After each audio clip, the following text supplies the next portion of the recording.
sooner after the judgment in your favor, you had Vodacom saying they are to appeal this ruling. I mean, how do you digest this, given the fact that you've been fighting this matter for almost half your life?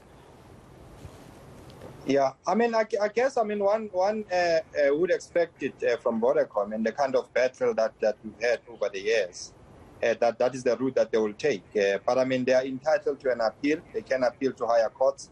Every litigant citizen has a right to appeal, and will have to take that as it comes. But I mean, it also displays, I mean, that when you have huge balance sheets, you can actually go to court as many times as you like. To basically deal with technicalities. But we understand this to be a very solid judgment, solid ruling by Judge Wendy Hughes. And that I think we'll also await to see the appeal papers when they come to us. We don't have anything. We don't even have that intention. I'm sure it will come when time comes. And then we'll be ready for it when it comes. Yeah. All right, let's just get to the essence of the ruling. All right, essentially it says that you are to be paid 5% of the total voice revenue generated from the Please Call Me product. Now, it starts from March 2001 to March 2021. The 47 million rand offered by Vodacom was based on a calculation of just 5 years. So what figure are you expecting, given what the court says now should be the parameters of the calculation? Yeah, I think the figure, I wouldn't dwell much into it. I mean, we had placed facts before court. We placed variables before court. We placed models before court. And what the judge has done now, and one would be putting a cart before the horse, has now used some of those parameters and asked the CEO to then provide him with those parameters, a calculation, and address the wrong parts of his calculation. So that's where we are now. We'll await that.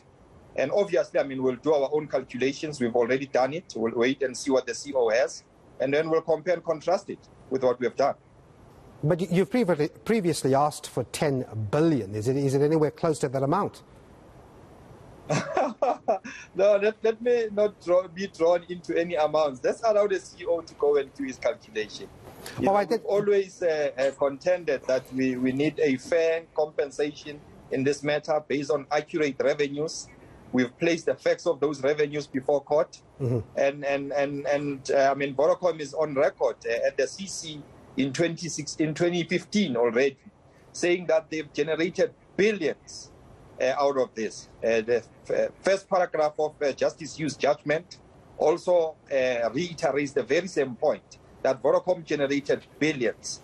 And it's not only Vodacom, I mean, it's all the Vodafone affiliated companies in Nigeria, in Kenya, in Egypt, in India, and all those other countries. So, but we are now focusing on Vodacom, and that's where we are. But, you previously also wanted the court to make its own calculations. That's why you went there. You're left with a situation where the judge now sends it back to the Vodacom CEO. Why do you think the judge did that for calculations? No. In fact, I mean, we went with two options. We made a calculations as to alluding to the figures that you are talking about, that you mentioned earlier. We had a first option, and then we had a second option.